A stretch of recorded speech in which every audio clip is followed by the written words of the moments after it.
Amigos de Para Padres, gracias por continuar con nosotros.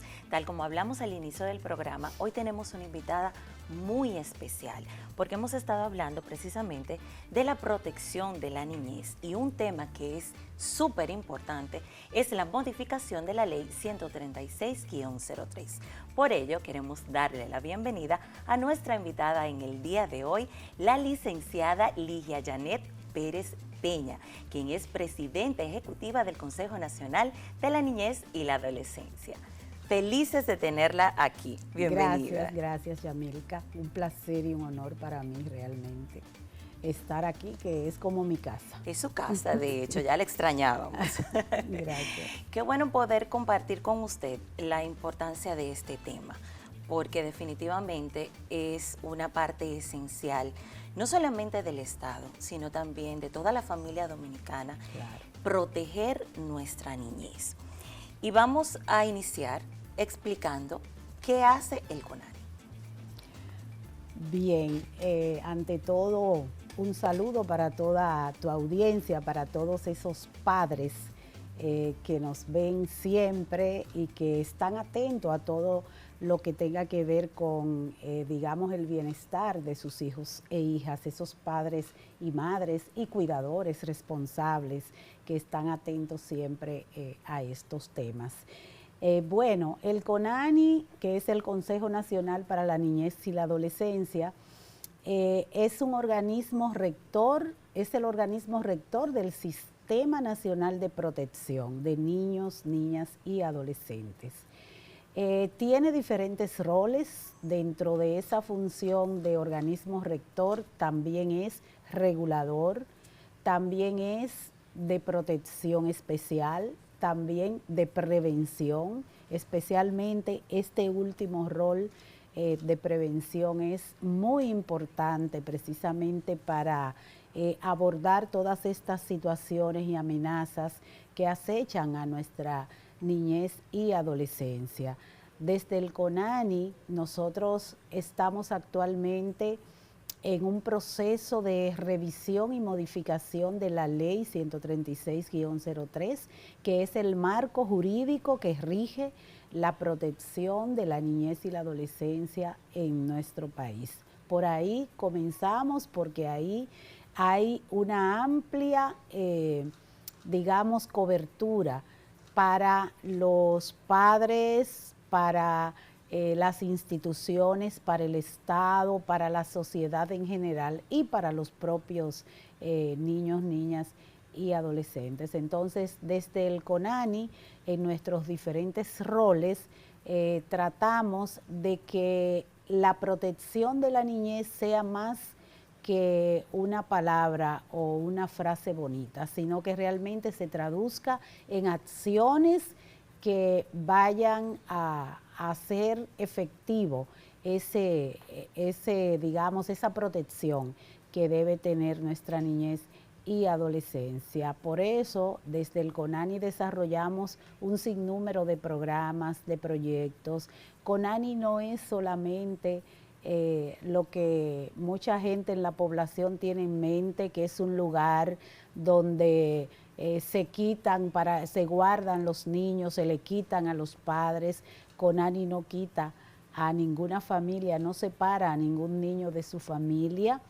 Cuando es necesario que un niño sea separado de su familia, interviene el Ministerio Público y es quien nos solicita que tomemos a ese niño, niña o adolescente bajo protección. Y nosotros lo acogemos, acatamos esa disposición porque así está en la ley vigente, la 136-03. En su estancia nosotros procuramos que esos niños, niñas y adolescentes tengan todo lo que necesitan para sentirse protegidos, para que sea diferente a como ellos estaban en el lugar de donde fueron sacados, para que se sientan bien, actúan como si fueran residencias extendidas de ellos, nuestros espacios de protección, que son los hogares de paso y las asociaciones sin fines de lucro, que también nos brindan ese servicio de protección cuando es necesario porque un niño esté en riesgo de que sus derechos sean vulnerados. Usted mencionaba que CONANI es el organismo rector del sistema. Entonces, esto significa que hay más instituciones que están involucradas. También dentro de la conversación habló de la intervención del Ministerio Público. ¿Forma parte del Ministerio Público de estas instituciones? Cuando hablamos de un sistema, hablamos de un conjunto de componentes de ese sistema. En este caso del Sistema Nacional de Protección, hay un conjunto de instituciones que de una u otra forma inciden en el bienestar de la niñez.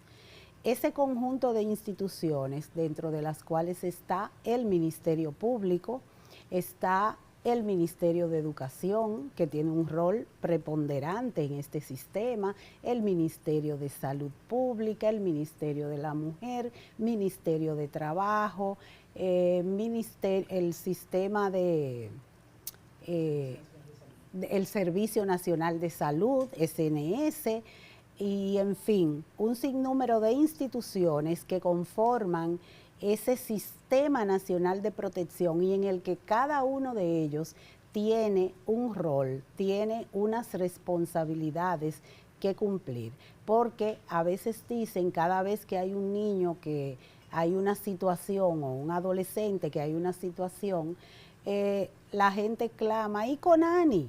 ¿Y CONANI? ¿No? Pero, ok, CONANI debe velar porque cada una de esas instituciones cumplan con su rol, con el rol que tienen que jugar, pero cada una tiene que hacerlo.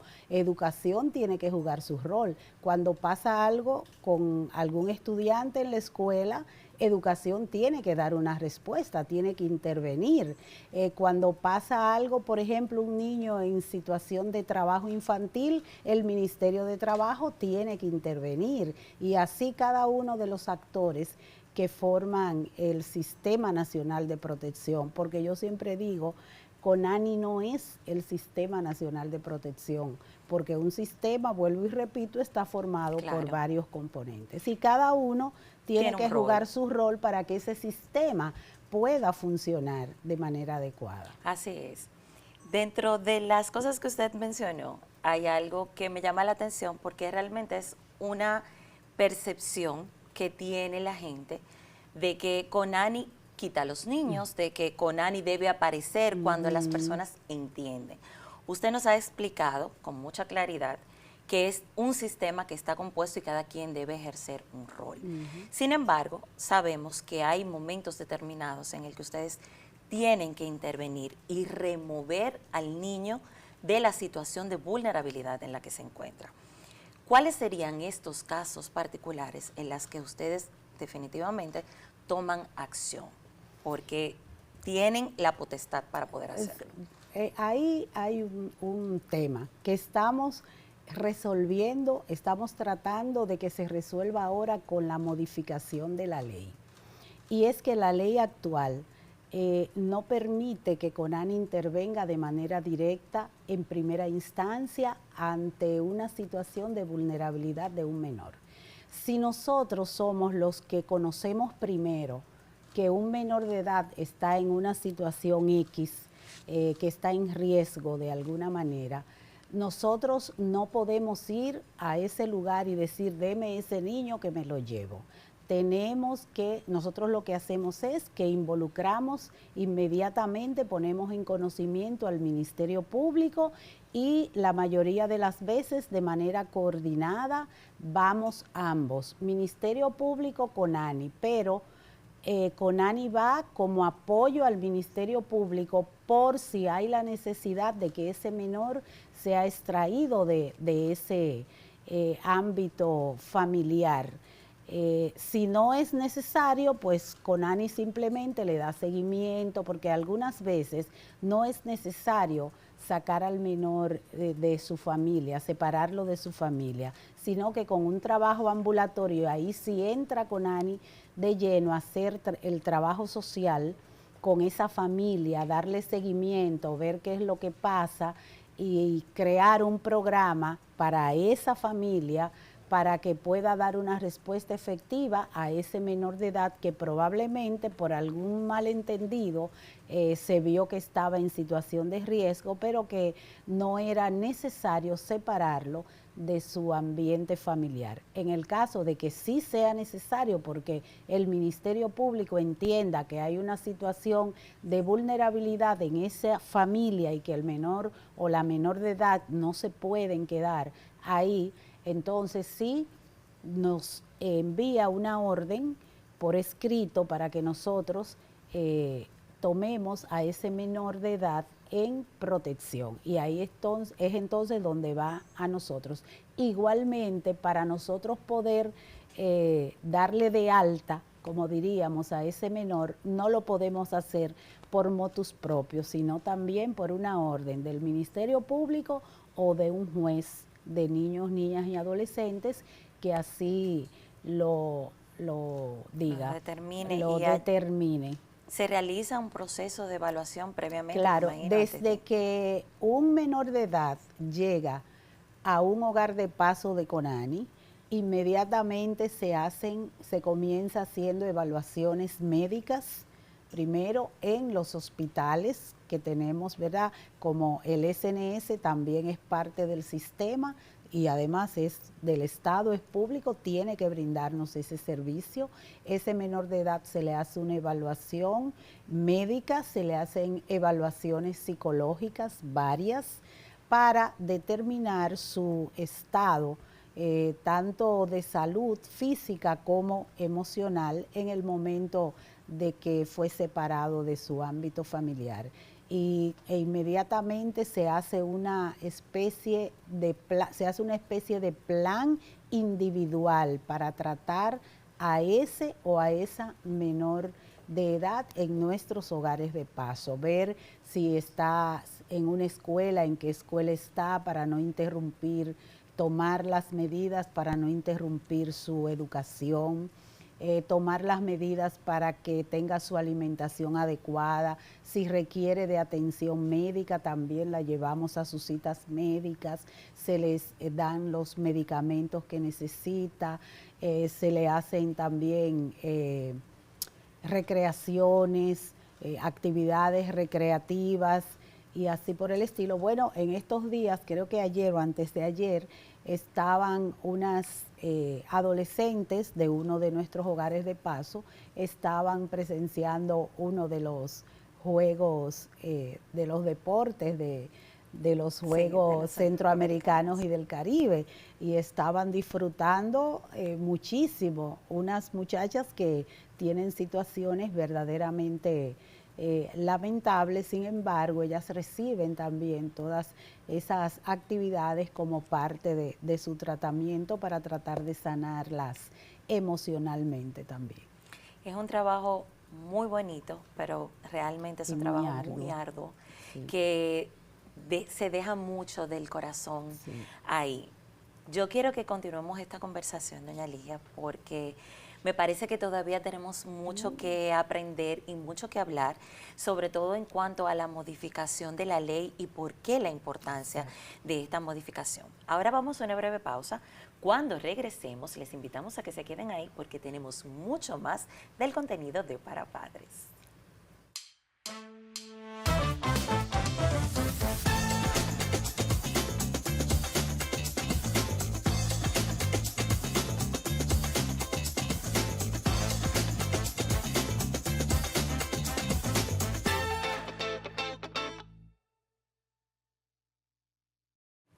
Amigos de Para Padres, continuamos con más de nuestro contenido. En esta ocasión tenemos una conversación muy interesante con la licenciada Ligia Janet Peña Pérez Peña. Doña Ligia es la presidenta del Consejo Nacional para la Niñez y la Adolescencia.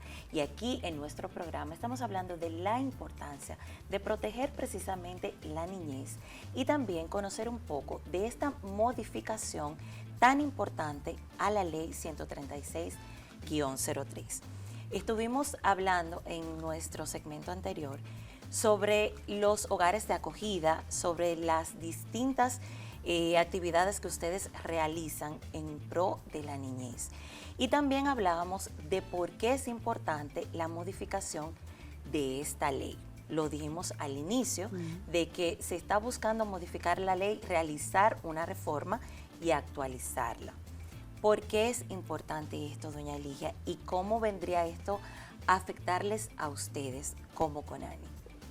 Bien, la ley 136-03 fue promulgada en el año 2003, es decir, tiene 23 años. Mucho ha llovido, mucho ha cambiado nuestra sociedad, la tecnología ha hecho que haya una evolución muy rápida en la sociedad dominicana y en el mundo. Y es por esto que se ha hecho necesario modificar la ley, porque en el año en que fue promulgada, muchos de los aspectos que hoy vemos, de incluso hasta nuevos delitos como el ciberacoso, el auge de la tecnología, el acoso a través de las redes sociales, eso no existía, por lo tanto no está contemplado. Pero además, aquí hubo una modificación de la Constitución en el año 2010, hay muchas cosas que probablemente pudieran entrar en contradicción con lo que dice esta ley, o la ley con lo que establece esa nueva Constitución. Y durante este proceso de modificación, hemos visto a lo largo de los años de aplicación de la ley que hay muchas ambigüedades y vacíos. Yo quiero decir que esta ley en su momento fue una ley vanguardista, fue una ley que revolucionó, que marcó un antes y un después en la protección infantil en República Dominicana. Incluso muchos países tomaron esta ley como modelo para crear su legislación infantil.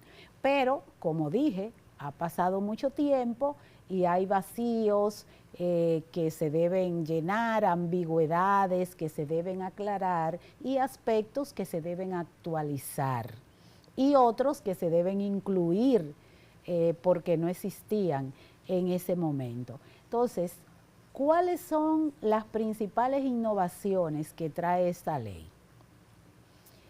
Lo primero es el concepto del interés superior del niño, que es un concepto universal que rige todos los convenios universales de protección de los niños y las niñas.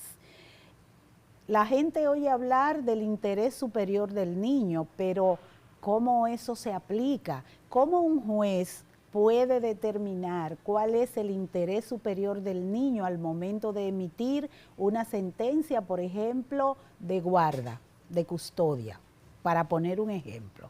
En una escuela, para tomar decisiones respecto de ese niño, niña o adolescente, ¿cómo sabe la escuela, la gestión escolar, cómo debe aplicar ese interés superior del niño? Eso no está claro en la actual ley. Entonces, ahora en la que estamos proponiendo, sí están claramente definidos mecanismos a través de los cuales todas las instancias que deban tomar decisiones respecto de un niño, niña o adolescente van a poder aplicar de manera clara ese principio del interés superior del niño, que es, digamos, el marco de toda la normativa de protección de la niñez y la adolescencia. Pero también hay un tema con los adolescentes que entran en conflicto con la ley, adolescentes que cometen delitos.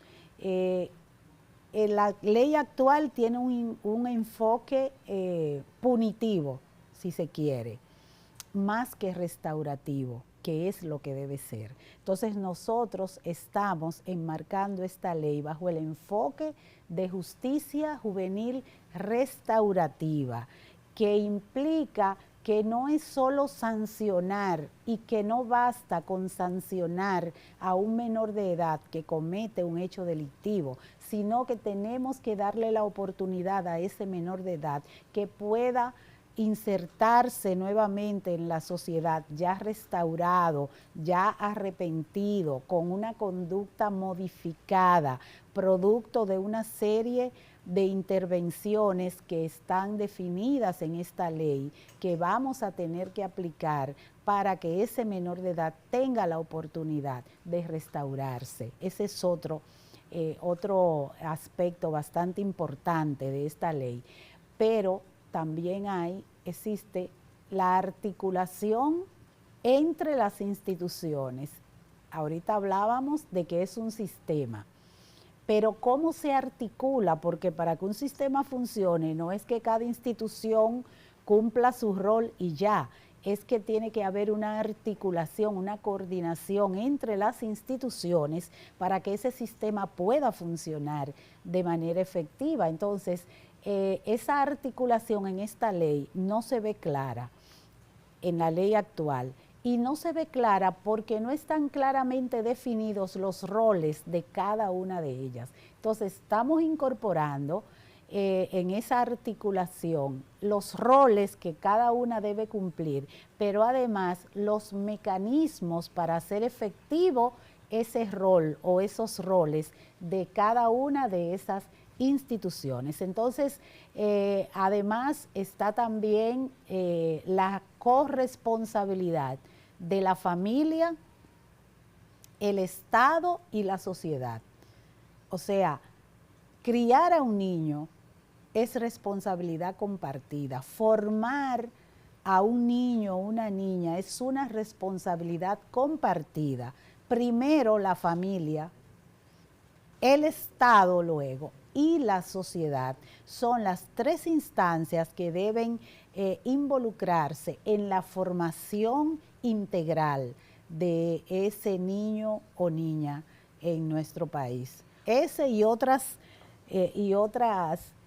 aspectos que por razones de tiempo quizá no podamos desarrollar, pero realmente son muy importantes para la protección de nuestra niñez y adolescencia. Usted sabe que algo que me llama mucho la atención es el hecho de que cuando hablamos de los adolescentes que se encuentran en conflicto con la ley, pues esa parte de reforma, de ese cuidado, de que puedan ser insertados nuevamente en la sociedad, de que no sean mezclados con adultos como se hace hoy en día, todo este tipo de cosas que los puede afectar, porque sabemos incluso que el desarrollo de un adolescente no termina hasta los 25 años, que está formando su lóbulo prefrontal, que es lo que le permite tomar decisiones buenas. O sea, es un periodo realmente que es de mucha preocupación para muchas familias, para los padres, y que la sociedad y el Estado estén tomando en cuenta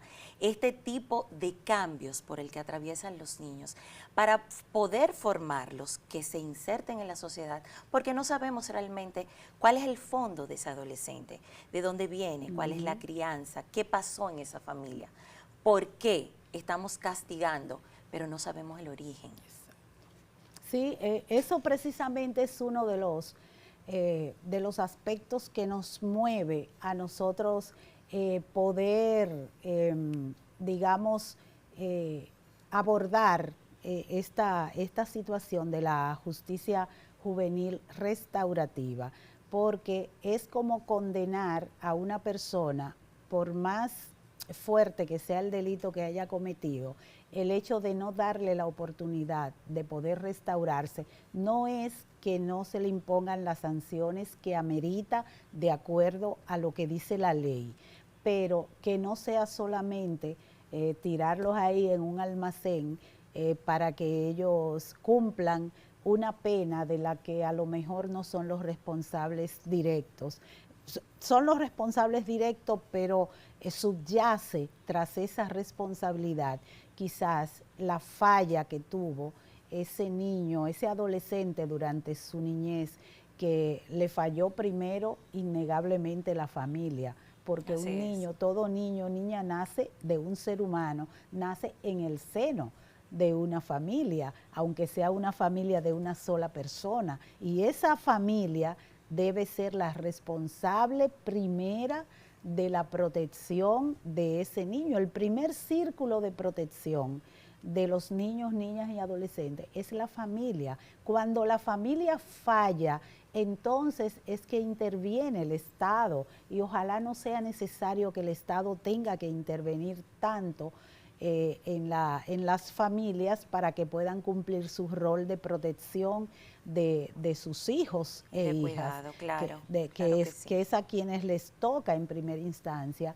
el cuidado. Por eso en esta ley se establecen responsabilidades de los padres, no solamente de las obligaciones, sino también las consecuencias de que se falle en esas responsabilidades, pero también para el Estado y sus instituciones hay consecuencias cuando le fallan a un menor de edad, y también tienen la obligación de asistir a las familias que por alguna razón no puedan conducir sus hijos adecuadamente. O sea, no es que sea por la pobreza, porque eso no es excusa. Todos nosotros, por lo menos los que estamos aquí, probablemente venimos de hogares pobres, y no por eso nuestros padres se descuidaron en Claro. nuestra crianza. Muchos fueron criados solo por su madre y algunos también solo por su padre.